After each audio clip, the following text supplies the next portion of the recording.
Bravo, bravo à vous. Nouveau maire sur Rennes Métropole. Restez avec nous encore une petite seconde pour vous avoir vos premières réactions. Vous êtes élu, Thierry Le Bihan, maire de Mordel. On sait que ça avait été particulièrement serré il y a 6 ans, 45 voix d'écart. Et vous étiez l'une des seules communes où vraiment les deux principaux candidats se retrouvaient face à face. Votre première réaction? Ça a été moins serré, Thierry Le Bihan. 55% des voix. Vous êtes le nouveau maire de Mordel. Oui, alors c'est d'abord un travail de toute l'équipe que je tiens à remercier ici. On a fait un travail, ça fait 2 ans qu'on a vraiment préparé cette campagne. On était passé effectivement très proche il y a 6 ans. Donc ça nous a encouragés, ça nous a montré qu'il y avait une vraie attente. On était parti beaucoup trop tard.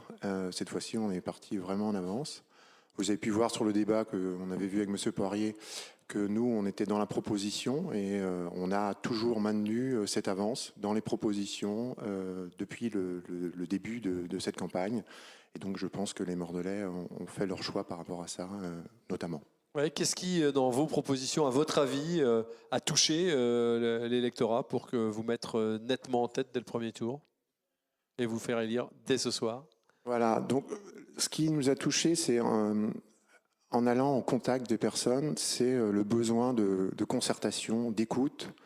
Et on a fait venir notamment Jean Lassalle à Mordel pour qu'il nous explique, dans le cheminement qu'il a eu, voilà, où en est le politique actuellement. Et nous, on a compris beaucoup de choses en allant sur le terrain, du fait que la personne, les citoyens attendent pas seulement le quoi, c'est-à-dire le programme électoral, mais le comment. Et le comment, ils veulent vraiment venir avec nous le construire. Donc sur tout ce travail de concertation, de proximité, qu'on a mis en place dès le début du mandat, parce qu'il y avait des situations un peu difficiles à Mordel, M. Poirier avait accepté de mettre des comités consultatifs qui ont un petit peu apaisé la situation.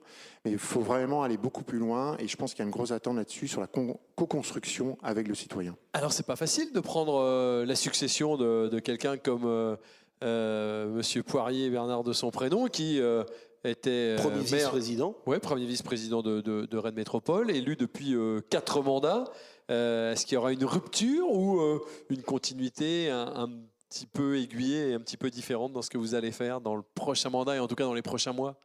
Alors, rupture, peut-être pas, puisque quand on prend une responsabilité en tant que maire, il faut savoir composer avec l'histoire, la géographie du territoire. C'est ce qu'on veut faire aussi à Rennes Métropole. Et par rapport à ça, il y a une continuité qui va s'opérer. Continuité sur les projets, certainement, mais une grosse différence sur la méthode et sur la façon de travailler avec le citoyen. Juste l'homme, Thierry Le Bihan. Votre métier, c'est quoi, monsieur Le Bihan? Moi, je suis ingénieur dans les télécoms. Comment vous allez faire? Pardon? Comment vous allez faire entre votre travail et maintenant un métier à temps plein à la mairie? J'ai dit, c'est d'abord une équipe qui a gagné, c'est pas moi. Donc l'équipe va travailler, a envie de vraiment faire bouger les choses. Et donc cette équipe, on va vraiment travailler tous ensemble.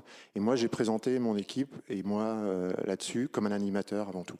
Linda Benotman. Et donc à commencer par demain, qu'allez-vous faire? Le jour d'après. Alors qu'est-ce qui se passe le jour d'après? Le jour d'après, on va voir son ostéopathe. Ah oui, un conseil peut-être que vous pouvez donner lorsque l'on est maire comme ça,